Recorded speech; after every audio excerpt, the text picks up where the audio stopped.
Oke. Assalamualaikum warahmatullahi wabarakatuh. Perkenalkan, nama saya Wilan Adi Mamora dengan NBI 14623000005. Di sini saya akan mempresentasikan tugas EAS dari mata kuliah pengembangan aplikasi bergerak, yaitu membuat aplikasi Siakat dengan Flutter dan MySQL.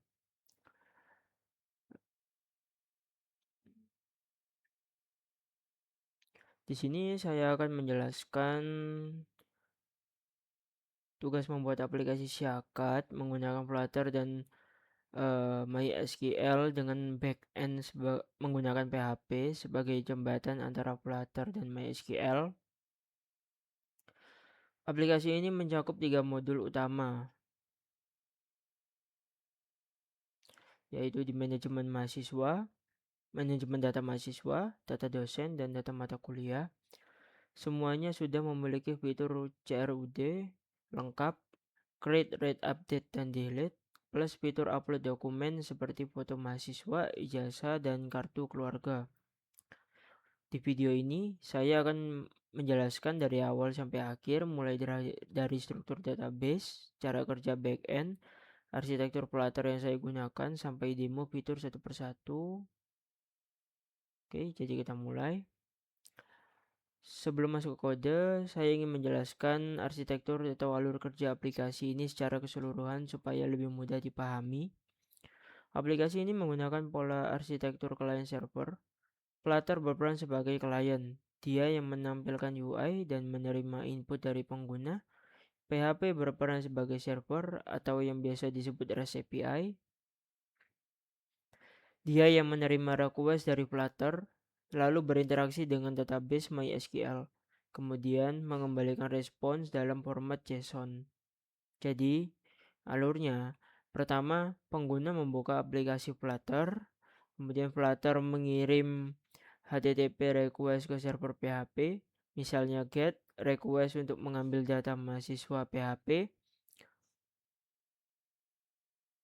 menerima request itu, menjalankan query ke database MySQL, mengambil datanya, lalu mengirim balik ke Flutter dalam format JSON. Flutter kemudian memparse JSON tersebut dan menampilkan datanya ke layar. Kenapa menggunakan PHP sebagai middleware dan bukan langsung koneksi Flutter ke MySQL? Karena Flutter tidak bisa langsung terhubung ke MySQL dengan aman kalau langsung. Kredensial database kita akan expose di dalam aplikasi. Dengan menggunakan REST API PHP, kita memisahkan logic database dari klien yang membuat aplikasi lebih aman dan lebih mudah dimainkan. Di-maintain. Format komunikasinya menggunakan JSON atau JavaScript Object Notation yang ringan dan mudah diparse oleh Flutter menggunakan library HTTP dan Dart.convert. Kemudian sekarang kita masuk ke struktur database. Sekarang kita lihat struktur database-nya.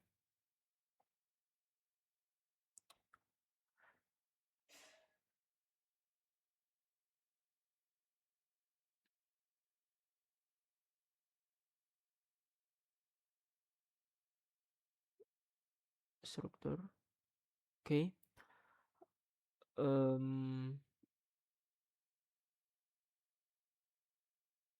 Ini struktur database untuk mahasiswa.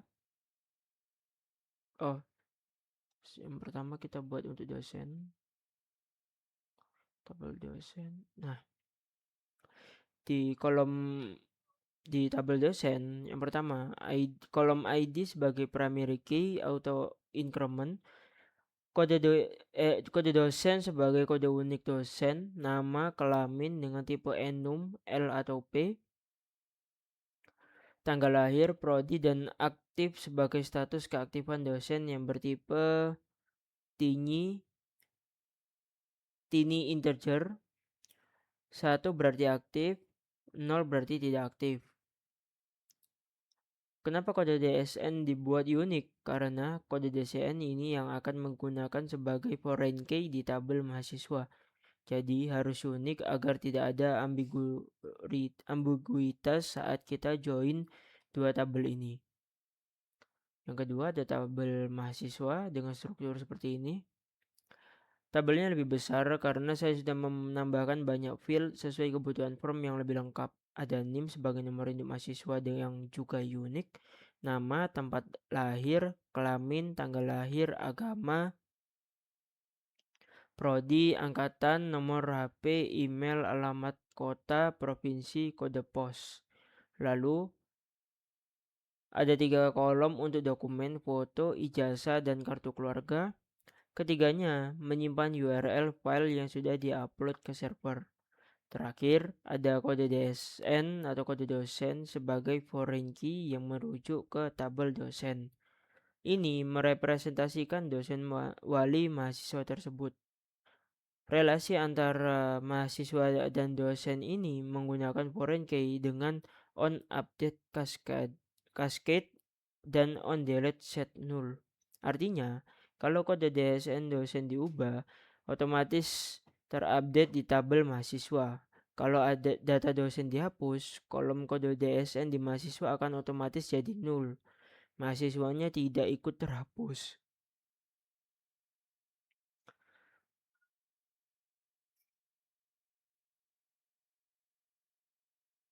Tabel ketiga dalam mata kuliah dengan struktur seperti ini.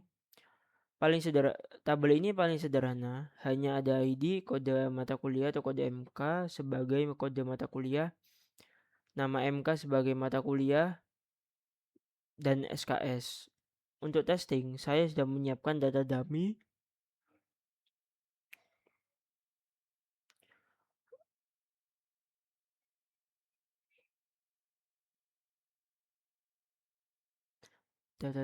dengan 2 mahasiswa, 2 dosen, dan 3 mata kuliah supaya aplikasi tidak terlihat kosong saat demo. Kemudian kita masuk ke penjelasan PHP.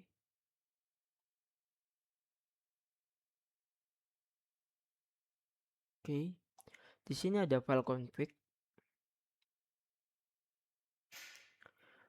Di sini ada beberapa file config PHP, respon PHP, mahasiswa PHP, dosen PHP, mata kuliah PHP, dan upload PHP. Mari kita bahas satu persatu. Config PHP adalah file koneksi ke database. Yang pertama dilakukan file ini adalah menambahkan header course atau cross origin resource sharing. Ini penting supaya Flutter bisa mengakses API kita tanpa diblokir oleh browser atau sistem. Saya izinkan semua origin dengan akses control allow origin bintang.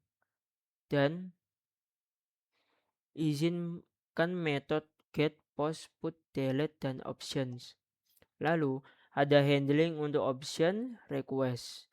Ini yang disebut pre-flag request, di mana browser atau Flutter akan mengirim option dulu sebelum request sesungguhnya. Untuk mengecek apakah server mengizinkan request tersebut, kita langsung return 200 untuk ini.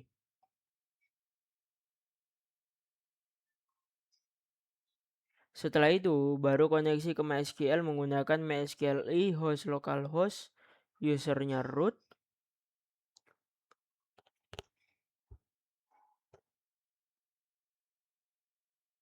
password kosong karena ini development di XAM lokal, dan nama database Siakat, DB Siakat. Kalau koneksi gagal, langsung return error dalam format JSON. Kemudian ada response. Response.php berisi satu fungsi helper bernama sendResponse. Fungsi ini menerima 4 parameter, sukses berupa boolean,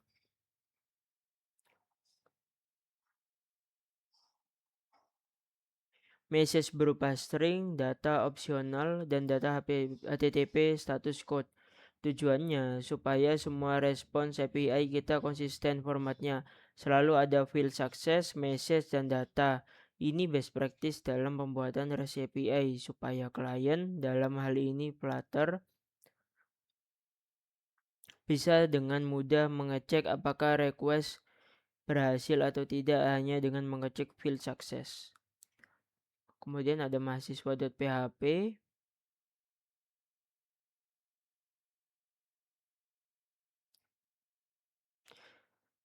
File ini yang paling kompleks karena tabel mahasiswanya paling banyak kolom. Di sini saya menggunakan switch case berdasarkan HTTP method get untuk mengambil data, post untuk menambah, put untuk mengupdate, delete untuk menghapus. Yang menarik di Cascade, saya menggunakan join query antara tabel mahasiswa dan dosen. Supaya ketika Flutter mengambil data mahasiswa, nama dosen walinya sudah ikut terkirim dalam satu respons. Tidak perlu request terpisah ke endpoint dosen. Untuk post dan put, saya tidak langsung memasukkan nilai dan dari $input ke dalam bind param. Ini penting. Saya siapkan semua nilai ke variabel terpisah dulu. Kenapa? Karena PHP MySQL bind param mengharuskan argumennya berupa variabel yang bisa dipas by reference, bukan ekspresi langsung. Kalau langsung pakai $input bracket akan throw error. Kemudian ada upload. Upload.php menangani upload file dokumen. Ada validasi eksistensi file, foto hanya boleh JPG atau PNG, sedangkan ijazah dan kartu keluarga bisa PDF, JPG atau PNG. Ada juga validasi ukuran. Foto dan KK maksimal 2 MB, ijazah maksimal 5 MB, file yang diupload disimpan dengan nama unik menggunakan kombinasi field name, timestamp, dan unique ID supaya tidak ada konflik nama file. Setelah berhasil disimpan, URL publik file tersebut dikembalikan ke Flutter untuk disimpan ke database.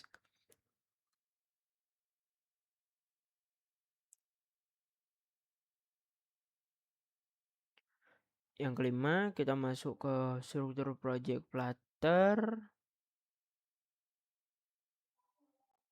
Oke, di sini kita udah masuk strukturnya. Di dalam lib ada beberapa subfolder yang saya buat berdasarkan prinsip separation of concerns, memisahkan kode berdasarkan tanggung jawabnya masing-masing. Folder models berisi kelas Dart yang merepresentasikan struktur data dari database. Ada mahasiswa.dart, dosen Dart, dan mata kuliah Dart. Setiap model memiliki factory constructor from JSON untuk mengonversi JSON dan API menjadi objek Dart dan method to JSON untuk mengonversi objek Dart menjadi map yang bisa dikirim ke API. Folder service berisi kelas yang bertanggung jawab untuk komunikasi dengan API. Ada API config.dart yang menyimpan base URL dan endpoint URL mahasiswa service.dart.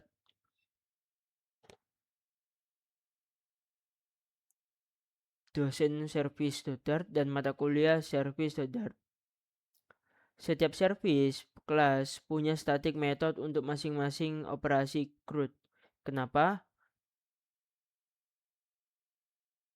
Kenapa static? Supaya tidak perlu membuat instance dulu, cukup panggil langsung mahasiswa service get all misalnya. Folder screens berisi semua halaman aplikasi, dashboard, list screen untuk tiap model, form screen untuk tambah dan edit, dan detail screen untuk lihat data lengkap. Folder widgets berisi widget reusable yang dipakai banyak screen seperti app search, bar, loading state, empty state, dan error state. Folder them berisi definisi warna dan tema global aplikasi menggunakan app colors dan app theme. Pendekatan ini membuat kode lebih terorganisir, mudah di-maintain, dan kalau ada perubahan di satu bagian tidak harus mengubah banyak file.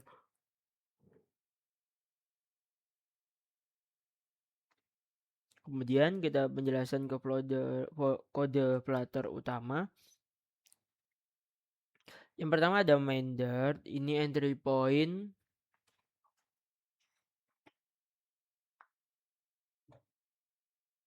aplikasi. Di sini saya daftarkan tema aplikasi menggunakan app theme like theme, set debug show check mode the banner false supaya tidak ada banner debug di pojok kanan atas dan set home ke home screen.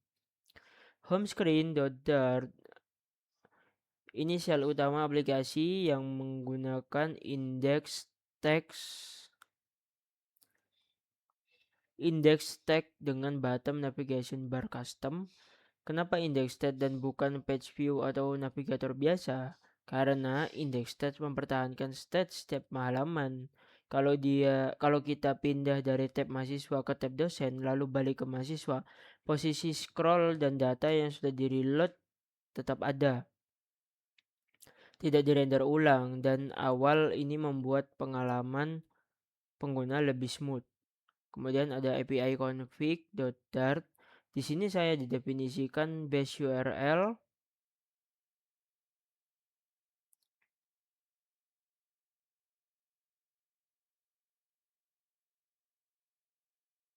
untuk testing di Android emulator saya pakai 10.0.2.2 bukan localhost. Karena dari sudut pandang emulator 10.0.2 adalah alias untuk localhost komputer host. Kalau testing di HP PC harus diganti dengan IP address komputer dalam jaringan web yang sama. Tapi di sini saya menggunakan web browser, jadi saya menggunakan localhost. Kemudian ada mahasiswa service.dart. Contoh metode get all, saya kirim get request ke endpoint mahasiswa. Decode response body dari JSON string menjadi map menggunakan JSON decode. Cek apakah sukses bernilai true, lalu map setiap item dalam list data menjadi objek mahasiswa menggunakan mahasiswa from JSON. Kalau sukses false atau ada exceptions, langsung throw exception supaya bisa di catch di UI layer. Untuk upload file, saya menggunakan HTTP multipart request, bukan HTTP post biasa. Karena upload file membutuhkan form data multipart, bukan JSON body. Kemudian ada mahasiswa list screen.dart. Di sini ada dua list.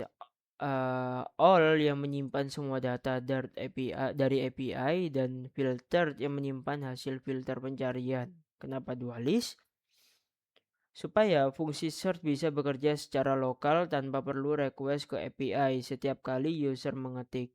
Ketika user ketik di search bar, kita filter underscore all dan hasilnya taruh di filtered lalu panggil set state supaya list view rebuild dengan data yang sudah difilter. Refresh indikator saya tambahkan supaya user bisa pull to refresh untuk memperbarui data dan server. Kemudian kita masuk ke demo aplikasi lengkap.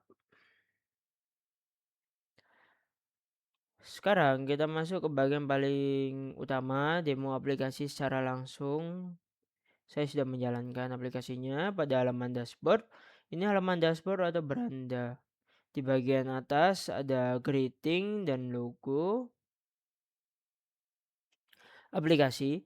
Di bawahnya ada 4 kartu statistik, jumlah mahasiswa, jumlah dosen, jumlah mata kuliah, dan jumlah SKS. Dari semua mata kuliah yang terdaftar, data ini diambil secara bersamaan menggunakan feature weight supaya lebih efisien. 3 request API dijalankan paralel, bukan sekuensial satu persatu. Di bawah kartu fisik ada 2 chart. Yang pertama bar chart untuk menampilkan sebaran SKS per mata kuliah. Kita bisa melihat mata kuliah mana yang memiliki SKS terbanyak. Yang kedua pie chart atau yang kedua ini yang menampilkan proporsi jumlah mahasiswa per program studi. Chart ini dibuat menggunakan library VChart yang populer di ekosistem Flutter. Kalau saya pull to refresh, semua data akan di-reload dari server. Coba saya lakukan sekarang, terlihat loading indikator.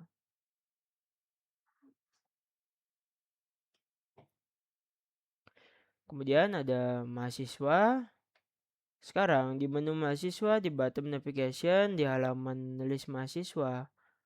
Di bagian atas ada search bar. Saya coba ketik mahasiswa, semisal Andi, Sari, nah Wildan tidak ada.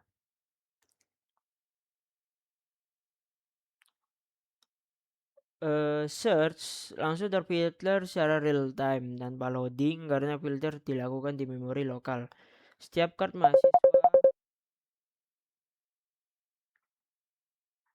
kart mahasiswa menampilkan foto profil atau inisial nama kalau belum ada foto, nama, NIM, program studi, jenis kelamin, dan angkatan. Di sebelah kanan ada dua tombol, ikon pensil untuk edit dan ikon sampah untuk hapus. Kalau saya tap kartnya bukan tombolnya, maka akan masuk ke halaman detail. Seperti ini ada data pribadi, alamat, dan data dokumen.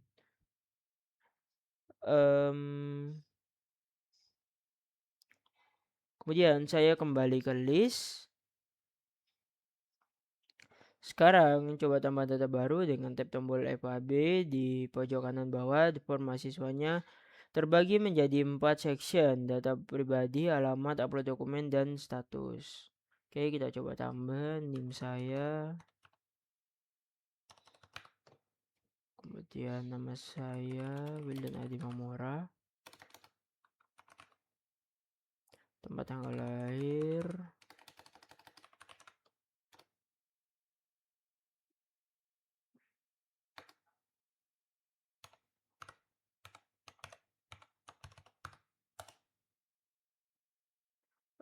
Islam, teknik informatika. Angkatan 23 0812 3456 7891. Nah, email wildan@gmail.com. Dosennya kita pilih yang pertama. Alamatnya Jalan Surabaya, Kota Surabaya, Provinsi Jawa Timur. Kode posnya kita asal aja. Kemudian di sini kita bisa upload dokumen dan sini kita bisa memberikan status pada mahasiswa aktif atau tidak aktif. Kemudian kita simpan data berhasil ditambahkan. Di sini ada data sama saya. Nama Wildan Adi Mamora, data diri, nama dosen wali, alamat, dan data dokumen. Oke.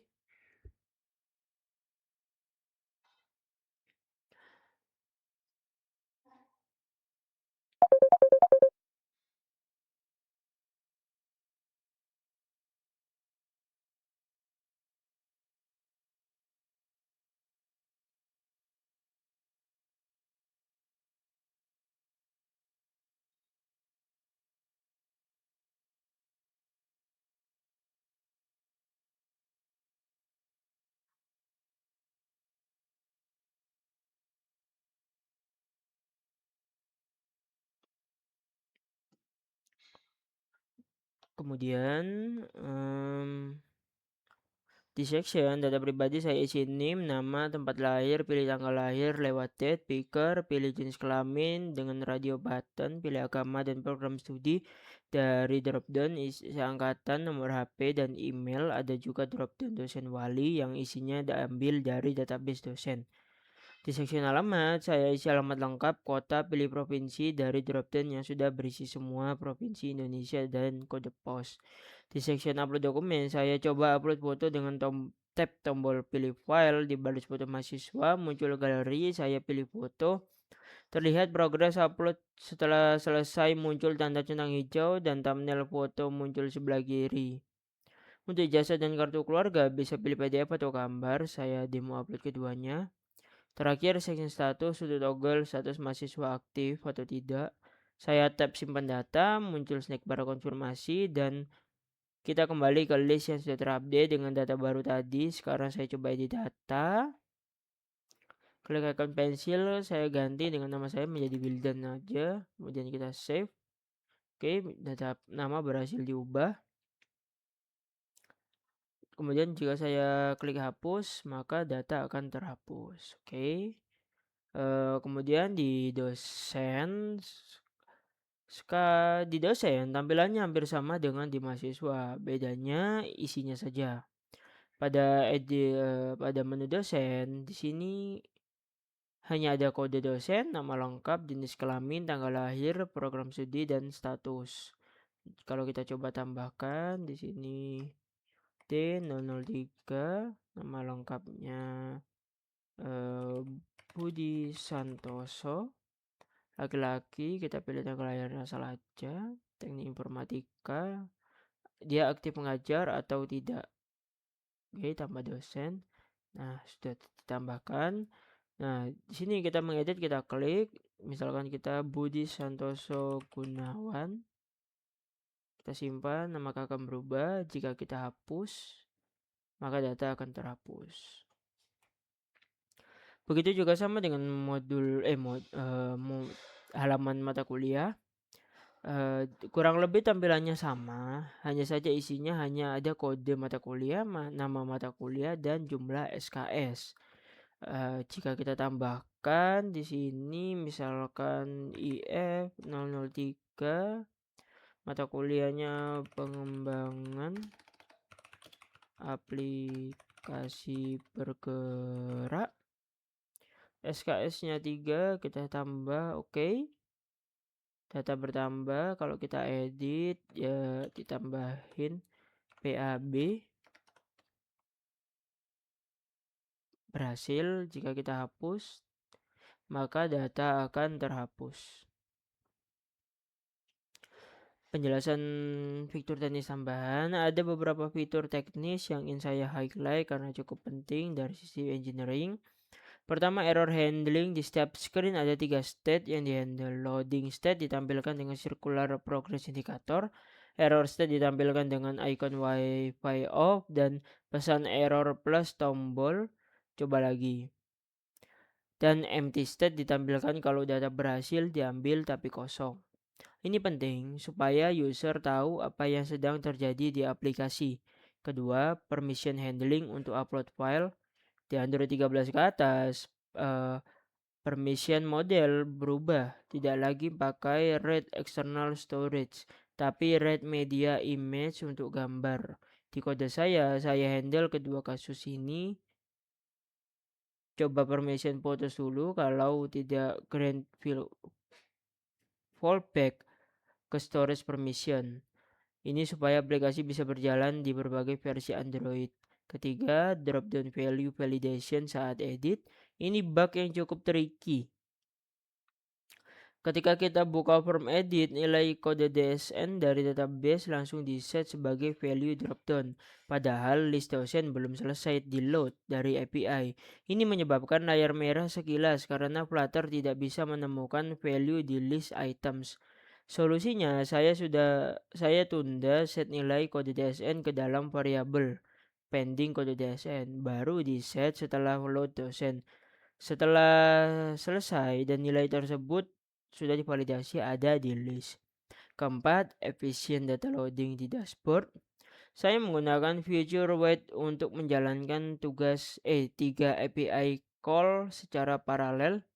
Mahasiswa, dosen, dan mata kuliah diambil secara bersamaan tanpa feature wall. Kalau dijalankan sekuensial, total waktu loading adalah jumlah waktu ketiga request. Dengan feature wait, total waktu adalah waktu request pertama saja. Kemudian di kendala dan solusi. Di bagian ini saya ada beberapa kendala yang saya hadapi saat mengerjakan tugas ini. Bagaimana cara saya mengatasinya karena ini bagian yang penting. Kendala pertama adalah error bind param di PHP. Awalnya saya langsung memasukkan $input field 0 ke dalam bind param dan selalu error. Setelah saya teliti, ternyata bind param di PHP butuh variabel yang bisa di pass by reference. bukan ekspresi. Solusinya saya harus siapkan variabel terpisah dulu untuk setiap untuk setiap nilai sebelum dipasang ke blind param. Kendala kedua adalah koneksi Flutter ke backend. Di awal testing di emulator, saya gunakan localhost tapi selalu gagal. Setelah browsing, saya temukan bahwa saya dalam emulator Android IP address 10.0.2.2 yang merepresentasikan localhost komputer host. Ini hal yang tidak intuitif dan membuat debugging cukup lama. Kendala ketiga adalah layar merah sekilas saat buka form edit. Ini karena race condition antara render widget dan proses load data async dari API. Solusinya menggunakan pattern pending value. Tunda set nilai sampai data dependencies-nya sudah tersedia. Kendala terakhir atau keempat adalah upload file tidak berfungsi di Android. Ternyata perlu menambahkan permission read external storage dan read media image di Android manifest.xml. Dan juga menangani permission request di runtime menggunakan library permission handler karena Android 6.0 ke atas memerlukan runtime permission untuk akses storage. Oke. Baik, itu tadi penjelasan lengkap aplikasi Syakat Mobile yang saya buat menggunakan Flutter dan MyScale untuk tugas EAS mata kuliah pengembangan aplikasi bergerak. Untuk merangkum apa yang sudah kita bahas, kita mulai dari arsitektur client server dengan Flutter sebagai client dan PHP REST API sebagai server, lalu struktur database dengan 3 table dan relasi foreign key antara mahasiswa dan dosen, kemudian backend PHP dengan 5 file endpoint yang menangani CRUD dan upload file, lalu struktur project Flutter yang terorganisir dengan pola separation of concerns menggunakan model service screen, widgets, dan theme. Dan terakhir, demo semua fitur termasuk CRUD mahasiswa dengan upload dokumen, CRUD dosen, mata kuliah, dan dashboard dengan statistik dan chart. Yang paling banyak saya pelajari dari tugas ini adalah bagaimana mengintegrasikan Flutter dengan backend REST API. Bagaimana menangani async programming di Dart menggunakan Flutter dan async await dan pentingnya error handling yang baik supaya aplikasi tidak crash saat terjadi masalah koneksi atau data. Terima kasih. Sekian presentasi dari saya, kurang lebihnya mohon maaf. Wassalamualaikum warahmatullahi wabarakatuh.